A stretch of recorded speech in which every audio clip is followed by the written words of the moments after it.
Dear students, plus വണ്ണിന്റെ public എക്സാമിന് വരുന്നിട്ടുള്ള ഒരു പ്രധാന ഭാഗമാണ് ക്വാർട്ടൈൽസ് അഥവാ ചതുർത്ഥകങ്ങൾ.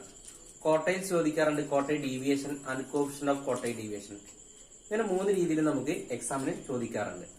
നമ്മൾ കഴിഞ്ഞ ക്ലാസ്സിൽ നമ്മൾ പഠിച്ചിട്ടുണ്ടായിരുന്നത് ഡിസ്ക്രീറ്റ് സീരീസിൽ എങ്ങനെ ക്വാർട്ടൈൽ ഡീവിയേഷനും കോഎഫിഷ്യന്റ് ഓഫ് ക്വാർട്ടൈൽ ഡീവിയേഷനും കാണാമെന്നതായിരുന്നു. എന്നാൽ അതുപോലെ തന്നെ വളരെ ഇമ്പോർട്ടന്റ് ആയിട്ടുള്ള ഒരു ഭാഗമാണ് കണ്ടിന്യൂസ് സീരീസിലെ quartile deviation and coefficient of quartile deviation. ഇത് ചോദിക്കാറുണ്ട്. അപ്പൊ നമ്മൾ കണ്ടിന്യൂസ് സീരീസിന്റെ പ്രത്യേകത എന്ന് പറഞ്ഞു കഴിഞ്ഞാൽ ക്ലാസും ഫ്രീക്വൻസിയാണ്. ഇതൊക്കെ നമ്മൾ കഴിഞ്ഞ ക്ലാസ്സിൽ പഠിച്ചിട്ടുണ്ട്. ക്ലാസും ഫ്രീക്വൻസി വന്നു കഴിഞ്ഞാൽ അത് കണ്ടിന്യൂസ് സീരീസ് ആണെന്ന് നമ്മൾ മനസ്സിലാക്കണം.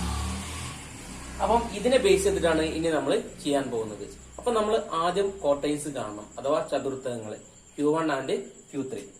അപ്പൊ നമുക്ക് Q1 കാണാനുള്ള equation Q1 equal to L plus N/4 minus CF by F into I. ഇതാണ് കണ്ടിന്യൂസ് സീരീസിൽ Q1 കാണാനുള്ള ഇക്വേഷൻ. അതുപോലെ തന്നെ Q3 കാണാനുള്ള equation Q3 equal to L plus 3N/4 minus CF by F into I ആണ്. അപ്പൊ നമുക്ക് Q1 ഉം Q3 ഉം കാണണം. ഇത് രണ്ടും കണ്ടതിന് ശേഷം മാത്രമേ നമുക്ക് ക്വാർട്ടൈൽ ഡീവിയേഷൻ QD കിട്ടുകയുള്ളൂ. QD equal to Q3 minus Q1 by 2. അതുപോലെ തന്നെ കോഎഫിഷ്യന്റ് ഓഫ് ക്വാർട്ടൈൽ ഡീവിയേഷൻ അഥവാ ക്വാർട്ടൈൽ ഡീവിയേഷന്റെ ഗുണാങ്കം അല്ലെങ്കിൽ ചതുർത്ഥ വിചരണത്തിന്റെ ഗുണാങ്കം Q3 minus Q1 by Q3 plus Q1. ഇങ്ങനെയാണ് നമ്മൾ ചെയ്യുക. ആദ്യം ക്വാർട്ടൈൽസ് കണ്ടെത്തണം, പിന്നെ ക്വാർട്ടൈൽ ഡീവിയേഷൻ കാണണം, പിന്നെ കോഎഫിഷ്യന്റ് ഓഫ് ക്വാർട്ടൈൽ ഡീവിയേഷൻ. അപ്പൊ നമുക്ക് ക്ലാസ് ഫ്രീക്വൻസി തന്നു കഴിഞ്ഞാൽ എങ്ങനെ ചെയ്യാം? അങ്ങനെയാണെങ്കിൽ ആദ്യം തന്നെ നമുക്ക് Q1 ആണ് കാണേണ്ടത്. Q1 കണ്ടതിന് ശേഷമാണ് നമ്മൾ Q3 കാണുക. അപ്പൊ നമ്മൾ ആദ്യം Q1 എങ്ങനെ ചെയ്യാം നമുക്ക് പഠിക്കാം. Q1 equal to L plus N/4 minus CF by F into I ആണ്. ഇതാണ് Q1 കാണാനുള്ള ഇക്വേഷൻ. അപ്പൊ നമ്മൾ ഇങ്ങനെ ചെയ്യുമ്പോൾ നമുക്ക് N/4 കിട്ടണം, CF കിട്ടണം, I കിട്ടണം, F കിട്ടണം, അതുപോലെ L കിട്ടണം. അപ്പൊ നമ്മൾ ചെയ്യേണ്ടത് ആദ്യം തന്നെ നമുക്ക് Q1 കാണുന്നുണ്ടെങ്കിൽ ആദ്യം N/4 കാണണം. N എന്ന് പറഞ്ഞു കഴിഞ്ഞാൽ ഫ്രീക്വൻസി തന്നു കഴിഞ്ഞാൽ ഫ്രീക്വൻസിയുടെ ടോട്ടലാണ് നമ്മുടെ N. അപ്പൊ നമ്മൾ ഫ്രീക്വൻസിയുടെ ടോട്ടൽ നോക്കാം. 3, 10, 19, 30, 60, 80, 89 ആൻഡ് 100. അപ്പം N ഈക്വൽ ടു 100. ഫ്രീക്വൻസിയുടെ ടോട്ടലാണ് N എന്ന് പറഞ്ഞു കഴിഞ്ഞാൽ N നമുക്ക് 100 എന്ന് കിട്ടി. ഇനി നമ്മൾ എന്ത് ചെയ്യണം? N/4 കാണണം. അപ്പൊ നമ്മൾ N/4 കാണുമ്പോൾ ആദ്യം തന്നെ N/4 equal to 100/4. 100/4 equal to 25. അപ്പൊ നമുക്ക് 25 എന്ന് കിട്ടിക്കഴിഞ്ഞാൽ ഈ 25 എവിടെ പോകുന്നു നമ്മൾ കണ്ടെത്തണം. അപ്പൊ നമ്മൾ കണ്ടെത്തണമെങ്കിൽ ആദ്യം നമ്മൾ CF കാണണം, ക്യുമുലേറ്റീവ് ഫ്രീക്വൻസി കാണണം. ക്യുമുലേറ്റീവ് ഫ്രീക്വൻസി കണ്ടാൽ മാത്രമേ നമുക്ക് ഇത് ചെയ്യാൻ കഴിയുള്ളൂ. അപ്പൊ നമ്മൾ CF കാണാണ്, അതായത് ക്യുമുലേറ്റീവ് ഫ്രീക്വൻസി CF എന്ന് പറഞ്ഞു കഴിഞ്ഞാൽ ഫ്രീക്വൻസികൾ കൂട്ടി എഴുതുന്നതിനാണ് CF എന്ന് പറയുന്നത്. ഞാൻ കഴിഞ്ഞ ക്ലാസ്സിലൊക്കെ പറഞ്ഞു തന്നിട്ടുണ്ട്. അപ്പൊ നമുക്ക് ഫസ്റ്റത്തെ CF 3 plus 7 10, 10 plus 9 19, 90 plus 11 30, 30 plus 30 60, 60 plus 20 80, 80 plus 9 89, 89 plus 11 100. അപ്പൊ നമുക്ക് CF കിട്ടി. CFന്റെ ഏറ്റവും അവസാനത്തെ സംഖ്യയാണ് നമ്മളിവിടെ N ആയിട്ട് കിട്ടിയിട്ടുള്ളത്. അത് തന്നെയാണ് സെയിം ആണ്. അപ്പൊ നമ്മൾ 25 ഇവിടെ N/4 25 കിട്ടി.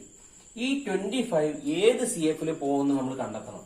അപ്പൊ നമ്മൾ 25 ഏത് CFലെ പോകണമെന്ന് കണ്ടെത്തി കഴിഞ്ഞാൽ അത് 30ലാണ് പോവുക. 30, 60, 80, 89 ആൻഡ് 100 ഇതിലൊക്കെ പോകും. പക്ഷെ നമുക്ക് ഏറ്റവും അടുത്ത സംഖ്യയാണ് കാണേണ്ടത്. ഏറ്റവും അടുത്തുള്ളത് 30 ആണ്. അതായത് CF 30ലാണ് നമുക്ക് കിട്ടിയിരിക്കുന്നത് 25 പോവുക. ഇനി ഇതിനെ ബേസ് ചെയ്തിട്ടാണ് നമ്മൾ ബാക്കി ചെയ്യുന്നത്. അപ്പം ആദ്യം തന്നെ L കിട്ടണം. L എന്ന് പറഞ്ഞു കഴിഞ്ഞാൽ നമ്മൾ റൗണ്ട് ചെയ്തുള്ള ക്ലാസ് നോക്കാം.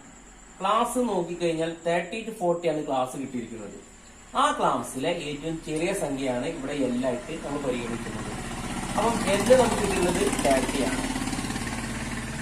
ഇപ്പൊ നമ്മൾ 30 എടുത്തു, L എടുത്തു. നമുക്ക് കിട്ടിയിരിക്കുന്ന റൗണ്ട് ചെയ്തിട്ടുള്ള ക്ലാസ് എടുക്കുക.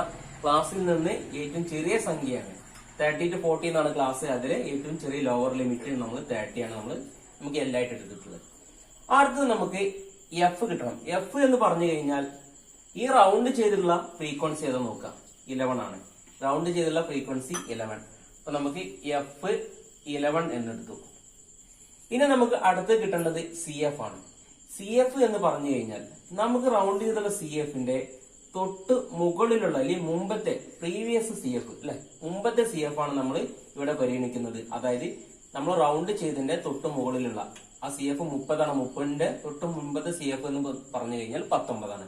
അപ്പൊ നമ്മൾ CF ആയിട്ട് എടുക്കുന്നത് 19, അതായത് 19 ആണ് നമ്മൾ CF ആയിട്ട് പരിഗണിച്ചു. ഇനി നമ്മൾ എടുക്കാനുള്ളത് I ആണ് മാത്രമാണ്. അതായത് ക്ലാസുകൾ തമ്മിലുള്ള അകലമാണ് നമ്മൾ I ആയിട്ട് പരിഗണിക്കുന്നത്. അപ്പൊ നമ്മൾ ക്ലാസ് എന്ന് പറഞ്ഞു കഴിഞ്ഞാൽ നമ്മൾ റൗണ്ട് ചെയ്ത ക്ലാസ് 30 to 40 ആണ്. അതിലെ ചെറിയ സംഖ്യയും വലിയ സംഖ്യയും തമ്മിലുള്ള അകലമാണ് ഇവിടെ നമ്മൾ നോക്കേണ്ടത്. അപ്പൊ 30 to 40 എന്ന് പറഞ്ഞു കഴിഞ്ഞാൽ അതിന്റെ അകലം 10 ആണ്, അതായത് 10 ആണ്. I = 10. അപ്പൊ നമുക്ക് കിട്ടേണ്ട സംഖ്യകളൊക്കെ കിട്ടിയിട്ടുണ്ട്. ഇനി നമ്മൾ ചെയ്തു നോക്കാം. നമുക്ക് L ആയിട്ട് കിട്ടിയിട്ടുള്ളത് 30 പ്ലസ് n/4 നമുക്ക് ഓൾറെഡി കിട്ടിയിട്ടുണ്ട് 25. CF ആയിട്ട് നമുക്ക് കിട്ടിയിട്ടുള്ളത് 19 ബൈ F നമുക്ക് കിട്ടിയിട്ടുള്ള ഫ്രീക്വൻസി 11 ഇൻറ്റു I ആയിട്ട് കിട്ടുന്നത് 10 ആണ്. ഇത് നോക്കാം. 30 പ്ലസ് 25 19 മൈനസ് ചെയ്ത് കഴിഞ്ഞാൽ 6 കിട്ടും by 11 into 10. 30 plus 60 by 11. 30 plus 5.46. Q1 = 35.46. നമുക്ക് Q1 കിട്ടി. ഇനി ഇതുപോലെ തന്നെയാണ് നമ്മൾ Q3 ചെയ്യേണ്ടത്. അപ്പൊ Q3 ചെയ്യാനുള്ള equation Q3 = L plus 3n/4 minus CF by F into I. നേരത്തെ ചെയ്ത് അതുപോലെ തന്നെയാണ് ഇവിടെയും ചെയ്യേണ്ടത്. ആദ്യം നമ്മൾ n/4 ആണ് കണ്ടെത്തിയിട്ടുണ്ടായിരുന്നത് Q1 കാണാൻ. ഇവിടെ നമ്മൾ Q3 കാണണമെന്നുണ്ടെങ്കിൽ ആദ്യം 3n/4 നമ്മൾ ആദ്യം കണ്ടെത്തണം. 3n/4 ചെയ്യാന്ന് പറഞ്ഞു കഴിഞ്ഞാൽ 3 × 100 ഡിവൈഡ് ബൈ 4 = 75 എന്ന് കിട്ടും. അതായത് 3 × 100 300 ബൈ 4 75. ഈ 75 ഏത് CF പോകും നോക്കാം. നമ്മൾ നേരത്തെ ചെയ്തിട്ടുള്ള അതുപോലെ തന്നെയാണ് നമ്മൾ ഇവിടെയും ചെയ്യേണ്ടത്.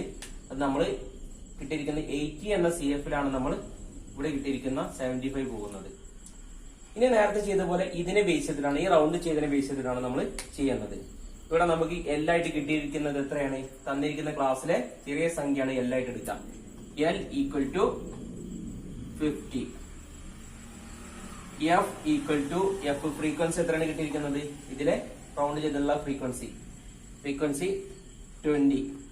ഇനി അടുത്തത് CF ആയിട്ട് കിട്ടിയിരിക്കുന്നത് നമ്മൾ നേരത്തെ കിട്ടിയ CFന്റെ അതുപോലെ തന്നെ തൊട്ട് മുകളിലത്തെ CF =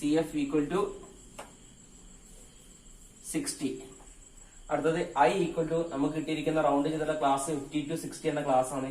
ആ വലിയ സംഖ്യയും ചെറിയ സംഖ്യയും തമ്മിലുള്ള അകലം, അപ്പർ ലിമിറ്റും ലോവർ ലിമിറ്റും തമ്മിലുള്ള അകലം ഡിസ്റ്റൻസ് നോക്കാം. എത്രയാണ്? I = 10. നമ്മൾ നേരത്തെ ചെയ്ത അതുപോലെ തന്നെ ചെയ്യാം. L ആയിട്ട് കിട്ടിയിരിക്കുന്നത് 50 plus 3n/4 75 minus CF 60 divided by F frequency 20 I 10. 50 plus 15 by 20 into 10. 50 plus 15 into 10. 150. 150 divided by 20. 0 cancel. 50 plus 7.5. Q3 = 57.5. ഇപ്പോഴാണ് നമുക്ക് Q3 കിട്ടുന്നത്. അപ്പൊ Q1ഉം Q3യും എങ്ങനെ ചെയ്യലെന്ന് എല്ലാവർക്കും മനസ്സിലായിട്ടുണ്ടാവും വിചാരിക്കുന്നു. ഇനി നമുക്ക് കിട്ടേണ്ടത് QD ആണ്. QD എന്ന് പറഞ്ഞു കഴിഞ്ഞാൽ ക്വാർട്ടർ ഡീവിയേഷൻ. നമ്മൾ പഠിച്ചിട്ടുണ്ട് quarter deviation equation QD equal to Q3 minus Q1 by 2. Q3 ആയിട്ട് നമുക്ക് എത്ര കിട്ടിയിരിക്കുന്നത് 57.5 മൈനസ് Q1 ആയിട്ട് കിട്ടിയിരിക്കുന്നത് 35.46 ഡിവൈഡ് ബൈ 2 22.04 ഡിവൈഡ് ബൈ 2. നോക്കിയാ QD ഈക്വൽ ടു 11.02. അപ്പൊ നമുക്ക് QD എന്ത് കിട്ടി 11.02 എന്ന് കിട്ടി. QD കഴിഞ്ഞ് ഇനി നമ്മൾ coefficient of QD. Coefficient of QD നമുക്ക് ഇവിടെ ചെയ്യാൻ സ്ഥലമില്ല, അതുകൊണ്ട് നമ്മൾ ഇവിടെയാണ് ചെയ്യാൻ പോകുന്നത്. കോഫിഷ്യന്റ് ഓഫ് QD എന്ന് പറഞ്ഞു കഴിഞ്ഞാൽ QDയുടെ ഗുണാങ്കം നമ്മൾ അതായത് കോഫിഷ്യന്റ് എപ്പോഴും 0ക്കും 1നും ഇടയിലാണ് നമ്മൾ പഠിച്ചിട്ടുണ്ട്. അപ്പൊ നമ്മൾ coefficient of QD equal to Q3 minus Q1 by Q3 plus Q1. Q3 minus Q1 57.5 minus 35.46 divide by 57.5 plus 35.46 22.04 divide 0.23. അപ്പൊ നമുക്ക് 0.23 എന്ന് കിട്ടിയിട്ടുണ്ട്. ഞാൻ പറഞ്ഞിട്ടുണ്ട് കോഫിഷ്യന്റ് അഥവാ ഗുണാങ്കം അല്ലെങ്കിൽ കോഫിഷ്യന്റ് എപ്പോഴും 0നും 1നും ഇടയിലുള്ള സംഖ്യ ആയിരിക്കും. 0.23 നമുക്ക് കിട്ടിയിട്ടുണ്ട്. അപ്പൊ നമ്മൾ പഠിച്ചു കഴിഞ്ഞു എങ്ങനെയാണ് ക്വാർട്ടൈൽസ് കാണുന്നത്, ക്വാർട്ടൈൽ ഡീവിയേഷൻ കാണുന്നത്, കോഫിഷ്യന്റ് ഓഫ് ക്വാർട്ടൈൽ ഡീവിയേഷൻ. നമ്മൾ ക്ലാസും ഫ്രീക്വൻസി തന്നു കഴിഞ്ഞാൽ ഇത് കണ്ടിന്യൂസ് സീരീസ് ആണ് അഥവാ സന്തത ശ്രേണിയാണ്. സന്തത ശ്രേണിയിൽ ഈ കണ്ടിന്യൂസ് സീരീസ് ഉപയോഗിച്ച് നമ്മൾ ക്വാർട്ടൈൽ ഡീവിയേഷൻ കാണുമ്പോൾ ആദ്യം Q1 കാണുന്നു, പിന്നെ നമ്മൾ Q3 കാണുന്നു. അപ്പൊ Q1ന്റെ equation L+N/4 minus CF by F into I ആണ്. അതുപോലെ Q3 കാണാനുള്ള equation L+3N/4 minus CF by F into I ആണ്. Q3യും Q1 കണ്ടു കഴിഞ്ഞാൽ അടുത്ത് coefficient of QD quartile deviation Q3 minus Q1 by 2. അപ്പൊ നമുക്ക് 11.02 എന്ന് കിട്ടിക്കഴിഞ്ഞു. അതുപോലെ coefficient of Q3 minus Q1 by Q3 plus Q1. Coefficient of QD equal to 0.23. അപ്പൊ നമ്മൾ ക്വാർട്ടൈൽസ് കാണുന്നത്, ക്വാർട്ടൈൽ ഡീവിയേഷൻ കാണുന്നതും കോഫിഷ്യന്റ് ഓഫ് ക്വാർട്ടൈൽ ഡീവിയേഷൻ കാണുന്നതും പഠിച്ചു കഴിഞ്ഞു. എല്ലാവർക്കും മനസ്സിലായിട്ടുണ്ടാവും എന്ന് വിചാരിക്കുന്നു. അപ്പം ഇതുപോലെയുള്ള നിങ്ങളൊന്ന് ചെയ്ത് നോക്കുക. ഇതുപോലെ എന്തെങ്കിലും ഡൗട്ടും കാര്യങ്ങളും നിങ്ങളൊന്ന് ചെയ്ത് പഠിക്കാൻ നമ്മൾ ചെയ്തിരിക്കുന്ന ക്ലാസ് എല്ലാവർക്കും ഉപകാരപ്പെട്ടിട്ടുണ്ടാവും എന്ന് വിചാരിക്കുന്നു. Okay, thank you.